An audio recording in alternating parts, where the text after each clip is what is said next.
नमस्कार प्यारे बच्चों, सब अच्छे और स्वस्थ होंगे। हम शुरू करने जा रहे हैं अगली क्लास जो अपनी सीरीज चल रही है क्लासेस की BSc part 3 maths complex analysis या समीक्षर विश्लेषण। ठीक है, अब देखिए कॉम्प्लेक्स एनालिसिस या समीक्षर विश्लेषण एक एक चीज़ पढ़ाऊँगा भी हर एक यूनिट में। थोड़ा मेरा क्रम अलग चलता हूँ, मैं ऑर्डर थोड़ा सा डिफरेंट रहता है। किताब और मेरे ऑर्डर में थोड़ा डिफरेंस इसलिए रहता है कि मैं उस क्रम में पढ़ाता हूँ कि जिस क्रम में अपने समझने में बहुत सुविधा हो। अभी मैं बहुत टिपिकल चीज़ें नहीं लेके आ रहा क्योंकि अभी अपनी एक बार पढ़ने की रफ्तार बनी है, नया पेपर है अपना, इसलिए बहुत बेसिक कंसेप्ट चल रहा हूँ। बाकी जब पूरा यूनिट या चैप्टर कवर हो जाएगा तो पीछे के कोई भी प्रश्न, पीछे के वर्षों में आए हुए सिलेबस के अनुसार कोई भी प्रश्न हम कर सकते हैं। ठीक है, तो बिल्कुल घबराने की आवश्यकता नहीं है और बाकी चैनल से जुड़े रहिए, दोस्तों के साथ शेयर करिए। इधर उधर तो जाने की कहाँ ज़रूरत है, जब भास्कर है तो फिर कोई टक्कर ही नहीं है किसी से अपनी। तो इसलिए प्यारे बच्चों आप देखिए, अब शुरू करते हैं हम। नया कंसेप्ट है, देखो ध्यान से समझना, पूरी यूनिट इस पर आधारित होगी। फिर से एक बार कहना चाहूँगा प्यारे बच्चों, मैंने 3 बेसिक क्लासें लगा दी है कॉम्प्लेक्स एनालिसिस से समीक्षर विश्लेषण की। इन तीनों क्लासेज में बहुत बेसिक बातें बताई हैं जो सब बच्चे नोट कर लें और उनको एक बार अच्छे से पढ़ लें, थोड़ा सा टाइम देके, ताकि जो आप इन वीडियो को पढ़ने में जो टाइम दोगे, इन क्लासेस को देखने में जो टाइम लगाओगे, वो टाइम आपका बेनिफिशियल रहे। नहीं तो आप पढ़ोगे, कुछ समझ में आएगा, कुछ समझ में नहीं आएगा। इसलिए प्यारे बच्चों, जो क्लासेस हम पीछे दे चुके हैं या पीछे आ गई हैं आपके पास, उन क्लासेस को पढ़िए। रोज़ शेड्यूल वाइज अपने क्लासें मिल रही हैं, कोई समस्या नहीं है प्यारे बच्चों। ठीक है, कमेंट करके मुझे ज़रूर बताइएगा कि सर हम बहुत अच्छे से पढ़ रहे हैं, अच्छे से नोट्स प्रिपेयर कर रहे हैं साथ साथ, और कोई भी समस्या हो, कोई भी क्वेश्चन हो तो मुझे बिल्कुल बेबाकी से कमेंट करके बताएं। ठीक है, अब देखिए हम शुरू करेंगे, जो आज से हम शुरू करने जा रहे हैं इसमें हेडिंग लगाइए सबसे पहले समीक्षर चर का फलन। समीक्षर चर का फलन, समीक्षर चर का फलन, फंक्शन ऑफ कॉम्प्लेक्स वेरिएबल। समीक्षर चर का फलन, function of complex variable, function of complex variable, function of complex variable, समीक्षर चर का फलन। हेडिंग लगाओ, समीक्षर चर का फलन या फंक्शन ऑफ कॉम्प्लेक्स वेरिएबल।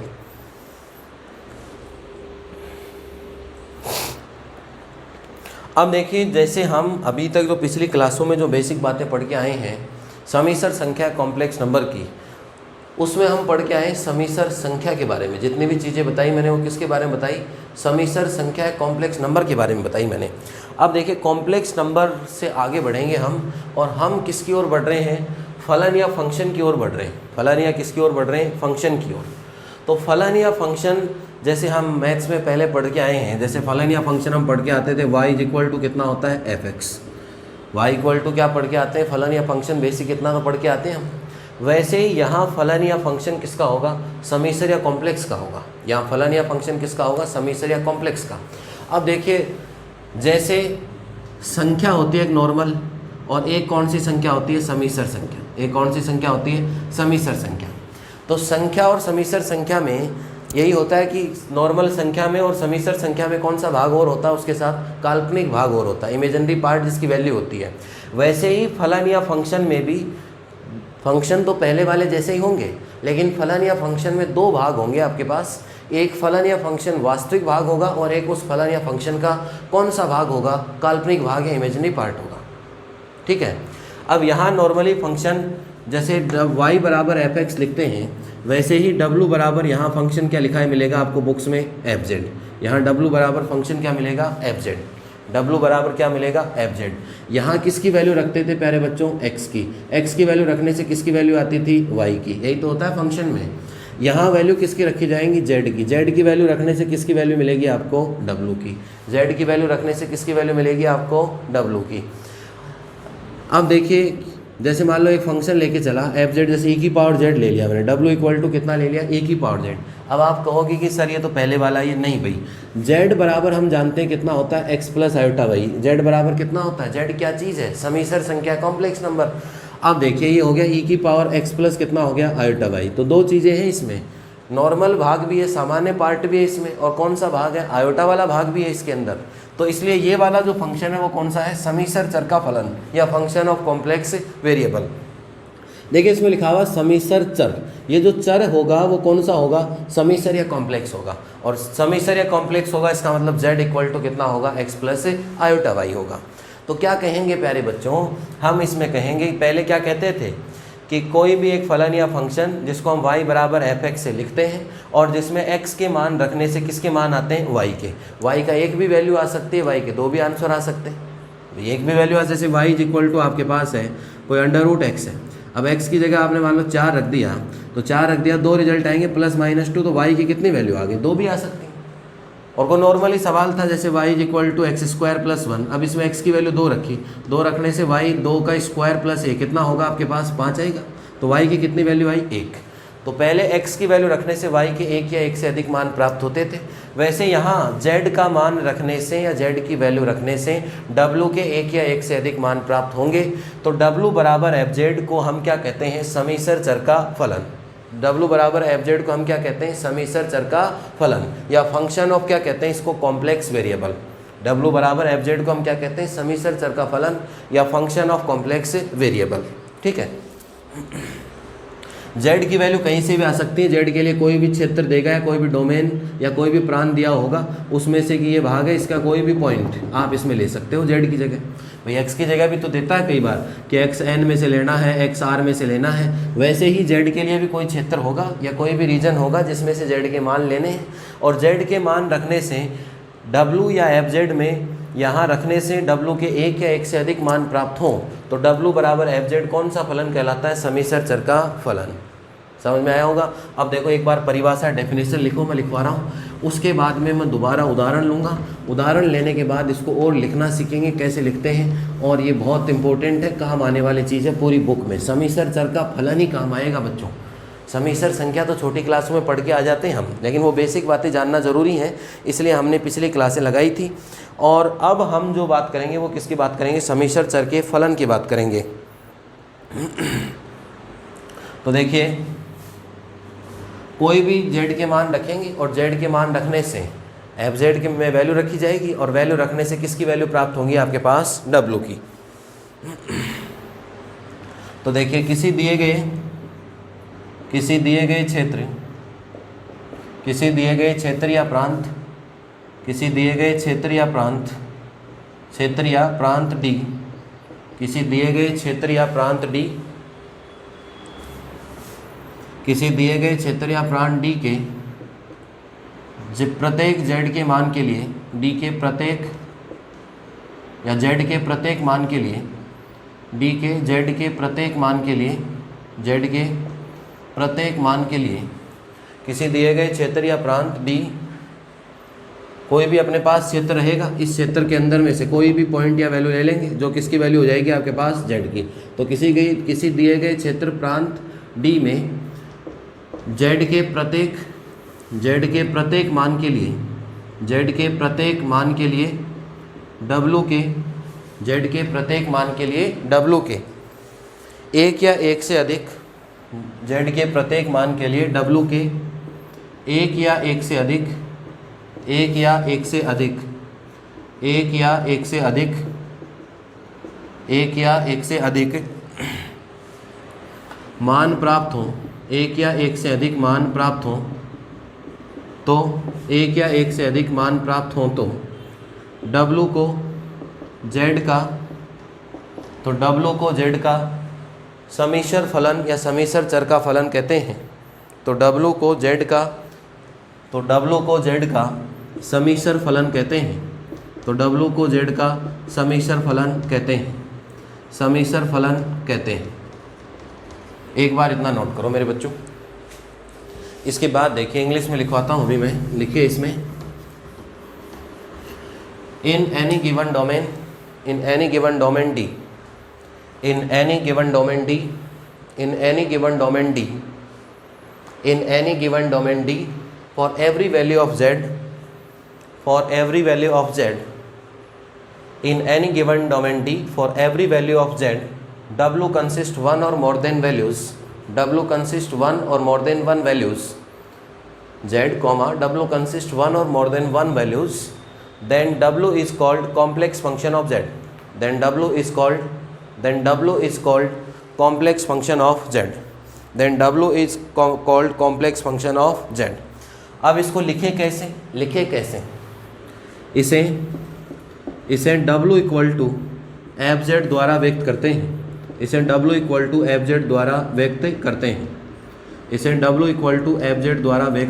हैं, it is denoted by w equal to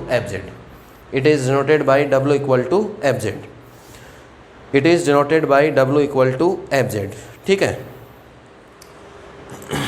कोई भी उदाहरण ले सकते हैं हम, जैसे कोई भी फंक्शन है w इज इक्वल टू, जैसे मान लो ले लिया e की power z, w equal to हमने ले लिया मान लो z square, w is equal to हमने ले लिया z की पावर 1/2। अब देखो दिखने को तो z है, लेकिन z में क्या क्या होता है, दो चीज़ें होती हैं, जहाँ क्योंकि कौन सा चर या वेरिएबल लेना है, समीसर चर, कौन सा लेना है, समीसर चर या कॉम्प्लेक्स वेरिएबल लेना है, तो जहाँ z की वैल्यू क्या है, z इज इक्वल टू कितना हो गया x plus iota Y, z is equal to कितना आपके पास x प्लस आयोटा वाई, ठीक है। अब देखिए इसके अंदर जब देखें या इसको खोलें, जब z की वैल्यू रखेंगे इसके अंदर, z की कोई वैल्यू रख सकते हैं, जैसे 2 + 3 आयोटा रख दिया, 5 रख दिया, 5 प्लस आयोटा, कोई वैल्यू रख सकते हैं। भाई पहले भी तो हम ऐसे पढ़ते थे, y is equal to function किसका होगा, f(x) का, तो ऐसा ही तो होता था, उसमें इधर कोई x आता था, ऐसे ही तो है। अब क्या होगा, y की जगह नाम बुक में w मिलेगा, और कोई नाम दे दो, उससे कोई फ़र्क नहीं पड़ना।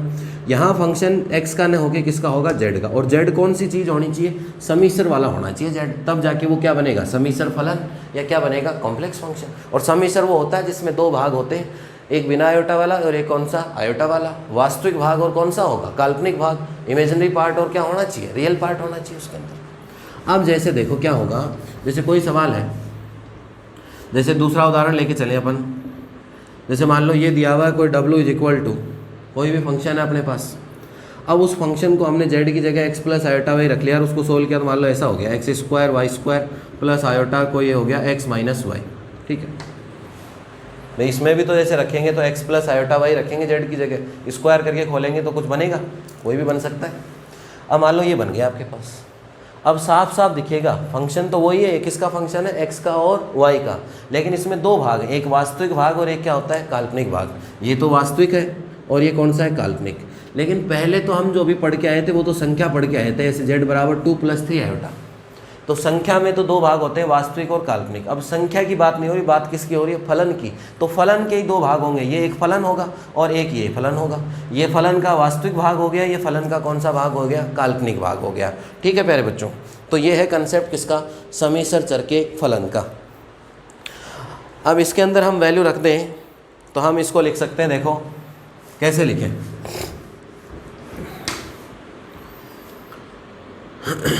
और कैसे लिख सकते हैं इसको, अगर z बराबर x प्लस आयोटा वाई रख लें तो अभी मैंने जैसे उदाहरण बताया एफ जेड इक्वल टू या w इक्वल टू, ये बन जाएगा आपके पास, क्या बना, जैसे x plus Y, X square Y square, कुछ भाग के साथ आयोटा आएगा, कुछ के साथ आयोटा नहीं आएगा, यही तो हुआ। और x और y आप जानते हो, एक्स वाई किस में बिलोंग करते हैं, एक्स वाई कोई भी वास्तविक संख्या होती है, ऐसे ही तो होता है, 2 + 3 आयोटा कोई भी हो सकती है, तो एक्स वाई किस में बिलोंग करते हैं, R में। अरे एक्स वाई किस में बिलोंग करते हैं, R में।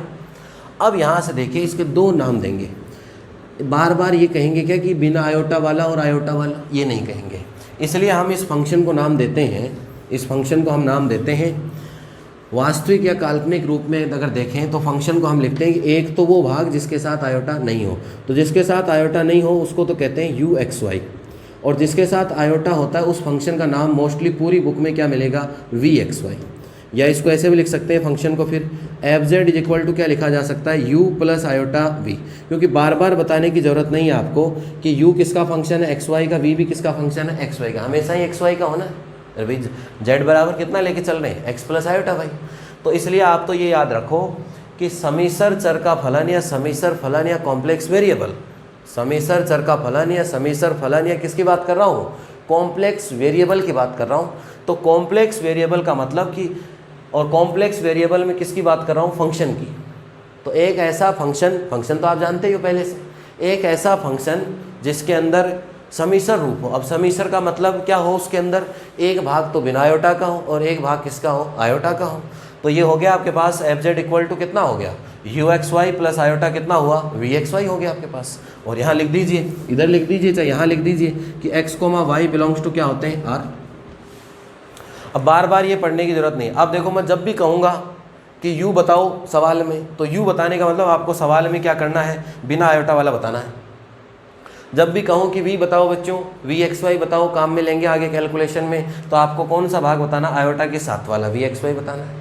समझ गए मेरी बात? तो इतना ही मालूम होना चाहिए इसका कंसेप्ट कि समीसर चर का भी फलन होता है जिसमें z बराबर कितना होता है, x प्लस आयोटा y, और इसमें जैसे जैसे वैल्यू रखेंगे वैसे वैसे रिजल्ट आते रहेंगे अपने पास। और दो भाग होते हैं इसमें, एक वास्तविक और एक कौन सा होता है, काल्पनिक। तभी तो समीसर फलन कहते हैं, इसको कॉम्प्लेक्स फंक्शन कहते हैं। बात समझ आ गई होगी सबके। और क्या होगा कि एफ जेड बराबर कितना हो गया, U X Y plus iota क्या हो गया, वी एक्स वाई। जब भी मैं कहूँ कि यू बताओ तो सोचने की जरूरत नहीं, यू कौन है, कौन नहीं है। फंक्शन के अंदर जिसके साथ आयोटा नहीं है वो कौन सा भाग होता है, यू, और जिसके साथ आयोटा होता है फंक्शन में वो कौन सा भाग होता है, वी। समझ में आ गया होगा सबके? तो इतना ही ध्यान रखना आपको, तो नोट कर लीजिए ये सारी बातें यहाँ तक। इसके बाद आगे बढ़ते हैं।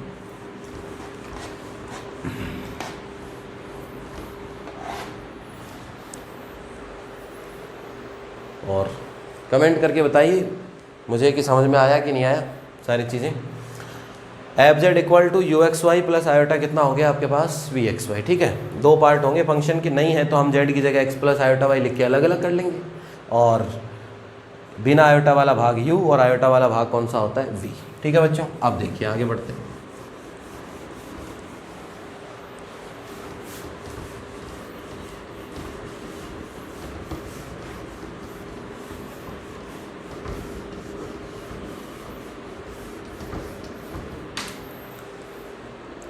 अब नेक्स्ट हेडिंग लगाइए इसमें, एकमानी फलन, एकमानी फलन एवं बहुमानी फलन, एकमानी फलन एवं बहुमानी फलन, एकमानी फलन एवं बहुमानी फलन,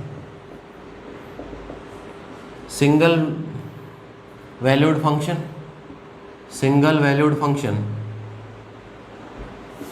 single valued function and multi valued function, multi valued function, single valued function and multi valued function. ठीक है, एकमानी फलन एवं बहुमानी फलन, single valued and multi valued function. ध्यान से समझिएगा इस चीज़ को, बहुत जगह थ्योरम्स क्वेश्चन में लिखा आएगा, एक एकमानी फलन, एक एकमानी फलन, a single valued function, a single valued function, तो उस चीज़ का मालूम होना चाहिए। देखिए एक चीज़ मैं फिर से कह देता हूँ, अभी मुझे ध्यान आई कि देखो ग्रेजुएशन के हिसाब से, बीएससी के हिसाब से पूरा कोर्स कराऊंगा, पूरा सिलेबस होगा, पूरे टॉपिक्स होंगे, और ग्रेजुएशन में एक भी सवाल मैं अपने पढ़ाए हुए से बाहर नहीं जाएगा, ये मेरी गारंटी रहेगी। बाकी आप देखो कि भाई मैं यहीं आपको साइंटिस्ट बना दूँ, वैज्ञानिक बना दूँ, तो वो पॉसिबल नहीं है मेरे प्यारे बच्चों। कॉम्प्लेक्स बहुत बड़ी चीज़ है, कॉम्प्लेक्स एमएससी में भी आएगी, कॉम्प्लेक्स नेट में भी आती है, कॉम्प्लेक्स में पीएचडी भी होती है, रिसर्च भी होती है, तो बहुत सारी चीज़ें। ठीक है, तो ग्रेजुएशन के हिसाब से तो टॉप लेवल पढ़ाऊँगा, ये बात है। और बाकी अनलिमिटेड पढ़ना है तो जेम में पढ़िए, थोड़ा सा स्तर बढ़ जाएगा इससे, और इससे आगे पढ़ना है तो एमएससी एंट्रेंस वगैरह, डीयू वगैरह की तैयारी कीजिए। इसके बाद अगर और एडवांस पढ़ना है तो एमएससी में पढ़िए, और एडवांस पढ़ना है तो आगे रिसर्च में जाइए। तो इसलिए ग्रेजुएशन के हिसाब से पढ़ाऊँगा, न कम पढ़ाऊँगा न ज़्यादा पढ़ाऊँगा, जितनी आवश्यकता है ग्रेजुएशन में उतनी पढ़ेंगे। अब जैसे तैयारी करते हैं अपन पटवार की, तो पटवार का ही पढ़ते हैं, पटवार में ही मैथ्स आती है और एसएससी में मैथ्स आती है, टॉपिक वही है, टॉपिक वही है, सेम ही है, लेकिन दोनों चीज़ों का स्टैंडर्ड का फ़र्क है कि नहीं फ़र्क? एसएससी प्री और मेन में भी फ़र्क है कि नहीं है? तो जिस एग्ज़ाम की जो आवश्यकता उतना ही पढ़िए भाई। जैसे पटवार की तैयारी करो तो पटवार के लिए ही मैथ्स पढ़िए, उसी स्टैंडर्ड से पढ़िए, उसी लेवल के सवाल कीजिए। अब मान लो एसएससी के लिए करने तो एसएससी लेवल के ही सवाल कीजिए। अब इसके बाद एसएससी लेवल से भी वही टॉपिक है, लेकिन उनसे भी हाई लेवल क्वेश्चन होते हैं, कैट और मैट के पेपर में आते हैं, कैट मैट वाले पेपरों में आते हैं, वो उनसे भी हाई लेवल, वही औसत है, वही प्रतिशत है, वही लाभ हानि है, वही परसेंटेज है, सारी चीज़ें वही आएंगी उसमें, लेकिन उनका लेवल और भी हाई है। तो जैसे अब कॉम्प्लेक्स है, ग्रेजुएशन में भी है कॉम्प्लेक्स, एमएससी में भी है कॉम्प्लेक्स, आगे जेम में भी काम आएगी, सब चीज़ों में कॉम्प्लेक्स काम आती है। लेकिन जिस एग्ज़ाम में जितनी आवश्यकता है, एंट्रेंस एग्ज़ाम देख लो, उतनी ही पढ़नी चाहिए। अभी अब तैयारी कर रहे हैं हम पटवार की, पढ़ रहे हैं एसएससी के मैथ, तो फिर उस एग्जैक्ट पे पहुंच पाएंगे क्या? नहीं पहुंच पाएंगे। तैयारी कर रहे हैं हम एसएससी की, या तैयारी कर रहे हैं हम कैट मैट की, एसएससी पढ़ रहे हैं, वो भी गलत बात है। तो जिस एग्ज़ाम के लिए पढ़ रहे हैं उतना ही लेवल अगर पढ़ोगे तो एग्ज़ाम में आप बेस्ट दे पाओगे। अगर पटवार की तैयारी करें तो पटवार के ही पीछे के क्वेश्चन करो, आए हुए सालों के किस लेवल के क्वेश्चन आ रहे हैं उसी स्टैंडर्ड की बुक लेके आओ, सारे काम वही करते हैं। एसएससी प्री की तैयारी करते हैं तो प्री में उसी लेवल की तैयारी करते हैं अपन। मेन पढ़ते हैं तो मेन में अलग लेवल आ जाता है थोड़ा, और अगर फिर कैट मैट पढ़नी है टॉपिक तो वही है लेकिन लेवल अलग तैयार करते हैं, वही इसमें है ग्रेजुएशन में। अब कोई कहे आपको ग्रेजुएशन में कि हम ग्रेजुएशन में ये सीख जाएं वो सीख जाएं, गलत बातें हैं बेटा। वो सारी एक बहकावे की चीज़ें हैं, न मैं कभी झूठ कहता हूँ, जो वास्तविकता है वही कहूँगा। ये सारी एक बहकावे की सी बातें हैं कि ग्रेजुएशन के साथ हम ये सीख जाएं, ये बन जाएं, वो बन जाएं, कुछ नहीं बनेगा। उससे कोर्स लंबा खिंचता जाता है और कॉपियों के नोट्स के पुराण बन जाते हैं, और फिर एग्ज़ाम टाइम पे हम उन चीज़ों को रिवाइज़ तक नहीं कर पाते। इतना बड़ा नोट्स बन जाते हैं कि देख के डर जाते हैं और रिवाइज़ तक नहीं कर पाते हैं। फिर बीएससी 3 साल की जो योजना है उसका विस्तार हो जाता है, पंचवर्षीय, चतुर्वर्षीय, वो इसी कारण हो पाता है। मेरे पास पहले से जो पढ़ चुके हैं बच्चे, ऑफलाइन में जो पढ़ रहे हैं बच्चे, उनका तो वो तो सारी चीज़ें जानते हैं, लेकिन जो बच्चे नहीं जानते उनके लिए बता रहा हूँ मैं कि उन चीज़ों के जो पुराण बन जाते हैं एग्ज़ाम में रिवीजन तक नहीं कर पाते प्यारे बच्चों। साल भर में कोर्स नहीं कर पाते, पूरी साल भर में कोर्स तक नहीं हो पाता। क्यों? क्योंकि उसमें काम की चीज़ तो कम है और बकवास ज़्यादा है। इसलिए मैं पॉइंट टू पॉइंट एग्जैक्ट चलता हूँ भैया। जिस लेवल का एग्ज़ाम की तैयारी कर रहे हो उसी की बात करूँगा। अब वही मैथ मैं रीट में पढ़ाता हूँ, रीट की एग्ज़ाम लगती है, वही मैथ मैं पटवार के बेच में पढ़ाता हूँ, वही मैथ एसएससी में पढ़ाता हूँ। हर चीज़ के लेवल का डिफरेंस है, किस में कहाँ तक कौन कौन से सवाल कराने, हर चीज़ का डिफरेंस है। अब यही चीज़ एमएससी में पढ़ाऊँगा कॉम्प्लेक्स, यही चीज़ एंट्रेंस में पढ़ाऊँगा, यही चीज़ बीएससी में पढ़ा रहा हूँ, लेकिन उनमें हर चीज़ों में डिमांड के अनुसार काम कराता हूँ। अब आपको पढ़ा दूँ एंट्रेंस के हिसाब से, डायरेक्ट ट्रिक भी बता दूँ, तो वो डायरेक्ट ट्रिक वो सारी चीज़ें काम आएंगी क्या? नहीं आएंगी। तो इन चीज़ों को ध्यान में रखिए। अभी तो क्या है कि बच्चे पता नहीं क्या मिल रहा है क्या मिल रहा है, इधर उधर पढ़ लेते हैं, लेकिन एग्ज़ाम टाइम पे फिर स्थिति ख़राब हो जाती है बच्चों। एग्ज़ाम टाइम पे वो इधर उधर का मैटर तो इतना हो जाता है, ये पढ़ूँ, ये नोट्स ये हो गए, ये कॉपी भर गई, अब क्या करें? नोट्स देख के घबरा जाता है बच्चा। तो इसलिए ग्रेजुएशन में अगर नंबर लाने हैं, ग्रेजुएशन की मार्कशीट अच्छी बनानी है, परसेंटेज बनाने हैं, तो पॉइंट टू पॉइंट चलिए, टॉपिक टू टॉपिक चलिए, और तभी जाके वो काम हिट करेगा एग्ज़ाम में। अब मैं पढ़ाता हूँ, ये जो टॉपिक पढ़ाएं अभी तक मैं कहूँगा कि ये एग्ज़ाम में है तो है ही, मिलेगा ही वो पेपर में, ऐसा नहीं मिलेगा, ये है ना। और आप भली बात जानते हो इतने वर्षों से कि मैं लास्ट टाइम पे भी जो इम्पोर्टेंट बताता हूँ, लास्ट टाइम पे भी जो इम्पोर्टेंट क्वेश्चन बताता हूँ, चाहे बच्चा कहीं भी पढ़ा हुआ हो पूरे प्रदेश भर में, लेकिन डिमांड मेरे इम्पोर्टेंट क्वेश्चन की रहती है हर बच्चे को कि कहीं ना कहीं से वो मिल जाए। 2-5 दिन तो इम्पोर्टेंट बताता हूँ जनवरी फरवरी के अंदर, उस टाइम पे तो इतने फ़ोन कॉल आते हैं कि सर हमें भेज दो, भेज नहीं पाता हूँ भाई मैं। फिर मैं बच्चों से ही शेयर करवाता हूँ सबसे कि भाई सब शेयर कर लेना आपस में। समझ? वो डिमांड क्यों आती है? क्योंकि आपको विश्वास है कि मैं कहाँ बात करता हूँ, एग्जैक्ट पॉइंट पे बात करता हूँ, ठीक है। तो इसलिए फालतू की जो बातें हैं उन पे नए ध्यान दे के, कोई कह रहे हैं कि मैथ में हम ये करा दें, कुछ कहते हैं फिजिक्स में ये कैसे हुआ क्या हुआ। अरे भाई बीएससी में ही साइंटिस्ट बन जाओगे, बीएससी में अगर आप साइंटिस्ट बन जाते हो तो फिर एमएससी में क्या करोगे? नेट पीएचडी के बाद क्या करोगे? रिसर्च सेंटर पे जाके क्या करोगे? अभी बीएससी में साइंटिस्ट बनने लग गए तो बच्चे नहीं बन सकते, नहीं बन सकते, नहीं सीख सकते चीज़ों को। एमएससी में जाओगे तो वहाँ प्रैक्टिकल होता है रोज़। एमएससी अगर करते हो फिजिक्स से तो वहाँ रोज़ प्रैक्टिकल होता है, तब जाके कुछ चीज़ें जान पाते हैं। एमीटर वोल्टमीटर तक नहीं अंतर समझ पाते हम यहाँ तो, और नहीं समझ पाएंगे क्योंकि प्रैक्टिकल नहीं है अपने पास, प्रायोगिक नहीं कर पाते, इसलिए नहीं बन सकते साइंटिस्ट। अभी जितनी चीज़ें जितने फॉर्मूले सीख सकते हो वो सीख लो, नंबर बनाइए। ग्रेजुएशन के नंबर बहुत काम आते हैं, इंटरव्यू में आगे जाओगे। आजकल एकेडमिक स्कोर जुड़ता है, मैं पीछे कई वैकेंसी देख रहा था, उनके अंदर 40% एग्ज़ाम है, 40% एकेडमिक स्कोर है, 40% एकेडमिक स्कोर है, 40% का एग्ज़ाम है और 20% इंटरव्यू। बड़े बड़े एग्ज़ामों में हो रहा है ये। अब बोलो, एग्ज़ाम में बेस्ट कर लिया, एकेडमिक स्कोर ख़राब है तो क्या कर लोगे? 40% ये है और 20% इंटरव्यू है।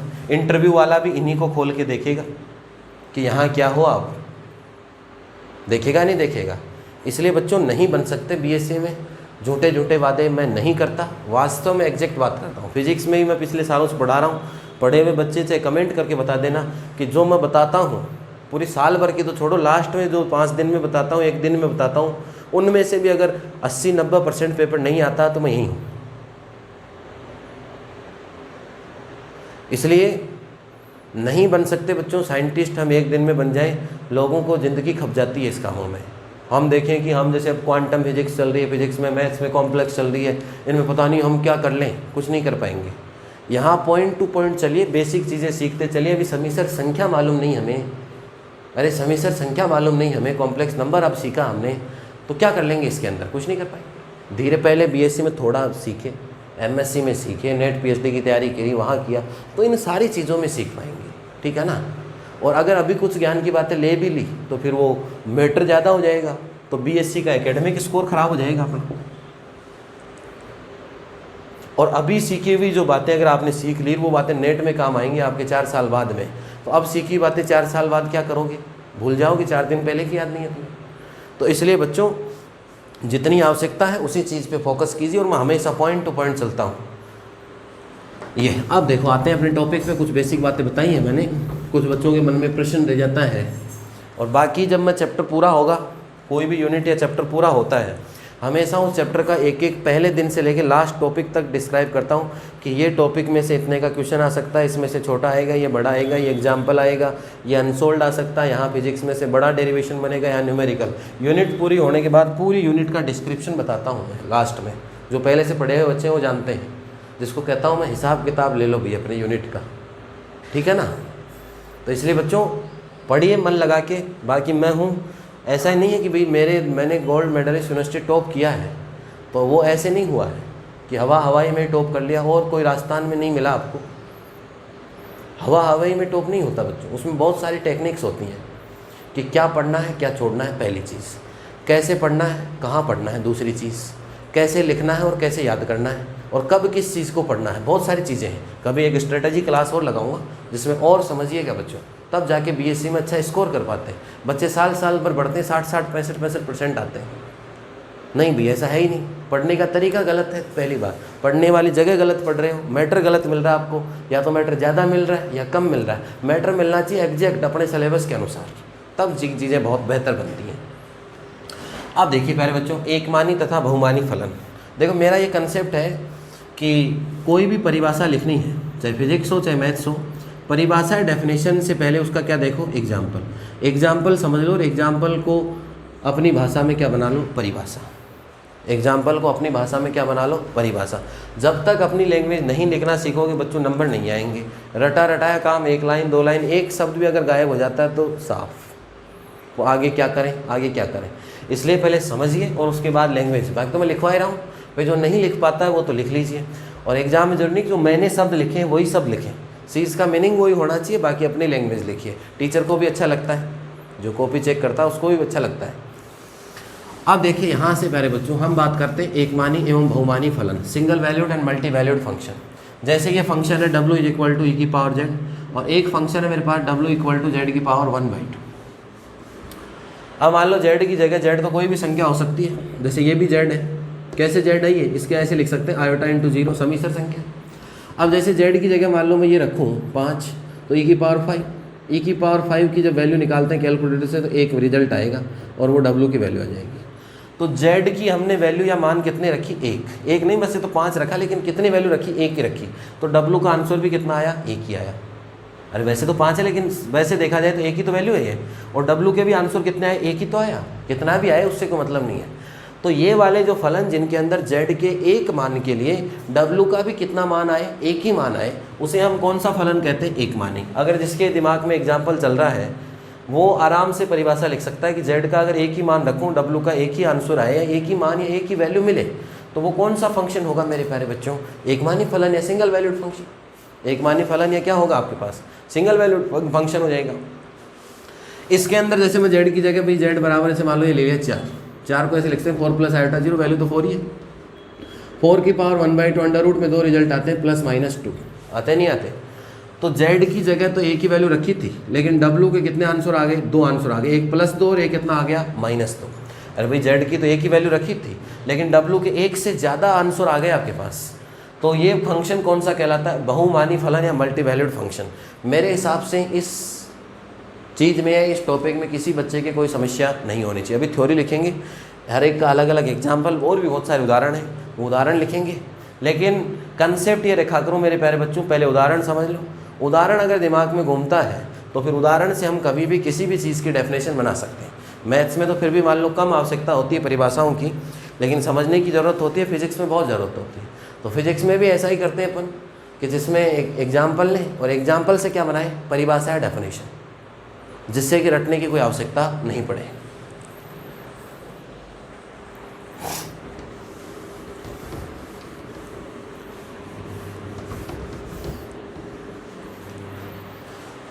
अब देखिए एकमानी एवं बहुमानी फलन। देखो पहले परिभाषा लिखते हैं एकमानी फलन की। यदि z का कितना मान लेना है, 1, और w के भी कितने मान आएंगे आपके पास, 1। यदि z के प्रत्येक मान के लिए, यदि z के प्रत्येक मान के लिए, यदि z के प्रत्येक मान के लिए, यदि z के प्रत्येक मान के लिए w का एक ही मान प्राप्त हो, w का केवल या एक ही मान, केवल एक ही मान प्राप्त हो, w का केवल एक ही मान प्राप्त हो तो w को z का, तो w को z का एक मानी फलन कहते हैं। तो w को z का एक मानी फलन कहते हैं। तो w को z का एक मानी फलन कहते हैं। इंग्लिश में लिखिए प्यारे बच्चों, for every value of z, for every value of z there is only one value of w, for every value of z there is only one value of w, there is only one value of w, only one value of w, then w is single valued function of z, then w is single valued function of z, then w is single valued function of z, then w is single valued function of z, then w is single valued function of z। उदाहरण देखें इसके अंदर हम, तो बहुत सारे example अपने पास। उदाहरण देखें, कोई भी उदाहरण ले लीजिए इसमें। एग्जाम्पल देखें, w is equal to e की power z, w is equal to z square, w is equal to sine z, ये सारी वैल्यू है। तो w is equal to e की power z, w equal to z square, ये सारे भी z का एक मान रखेंगे, एक ही आंसर आएगा। 4 रखेंगे तो 16 ही आंसर आएगा। आएगा कि नहीं आएगा आंसर? तो ये सारे के सारे उदाहरण हैं, किसके एग्जाम्पल किसके हैं, एक मानी फलन या सिंगल वैल्यूड फंक्शन के। इसके बाद अगली लाइन से लिखिए, यदि z के प्रत्येक, यदि z के प्रत्येक मान के लिए, यदि z के प्रत्येक मान के लिए w के 2 या 2 से अधिक, w के 2 या 2 से अधिक मान प्राप्त हो, w के 2 या 2 से अधिक मान प्राप्त हो, w के 2 या 2 से अधिक मान प्राप्त हो, यदि z के प्रत्येक मान के लिए w के 2 या 2 से अधिक मान प्राप्त हो तो w को z का बहुमानी फलन, तो w को z का बहुमानी फलन कहते हैं, बहुमानी फलन कहते हैं। तो w को z का बहुमानी फलन कहते हैं। if for every value of z, if for every value of z, if for every value of z, if for every value of z there are at least 2 or more than 2, there are at least 2 लिख दीजिए, there are at least 2 values of z, there are at least 2 values of z, then w is called multi-valued function of z, then w is called multi-valued function of z, then w is called multi-valued function of z। उदाहरण या example हम देखना चाहें तो w equal to इसे z की power 1/2, z की value तो 1 रखेंगे 4 या 9 रख लो, जैसे 9 रखा, 9 रखने से W के उत्तर आएंगे 2, -3 और +3, तो एक मान पे कितने आंसर आए 2। तो कौन सा फंक्शन हो गया, कौन सा फंक्शन हो गया, बहुमानी फलन, या इसको हम क्या कहते हैं, मल्टी वैल्यूड फंक्शन। तो कौन सा फंक्शन हो गया प्यारे बच्चों, बहुमानी या मल्टी वैल्यूड फंक्शन। ठीक है,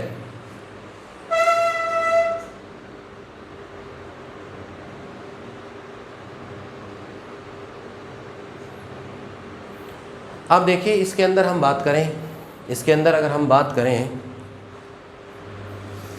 तो ये एक मानी का कंसेप्ट हो गया, और अगला किसका कंसेप्ट हो गया, बहुमानी फलन या मल्टी वैल्यूड फंक्शन का कंसेप्ट हो गया प्यारे बच्चों। ठीक है, तो इस प्रकार से पढ़ते रहिए, चीज़ों को कंसेप्ट क्लियर करिए इन दोनों चीज़ों को। अगली क्लास में मैं वो सवाल, वो डेफिनेशंस, वो फॉर्मूले लेके आने वाला हूँ जो एग्ज़ाम में कम से कम एक बड़ा क्वेश्चन आएगा, 4 नंबर का, 5 नंबर का, जितना भी एग्ज़ाम में आता हो, उसके नंबर लेके जाने वाले हैं हम अगली क्लास से। तो मिस मत कीजिएगा, ये पढ़ोगे तभी अगली क्लास आपके समझ में आ पाएगी। ठीक है बच्चों, धन्यवाद, मिलते हैं अगली क्लास में।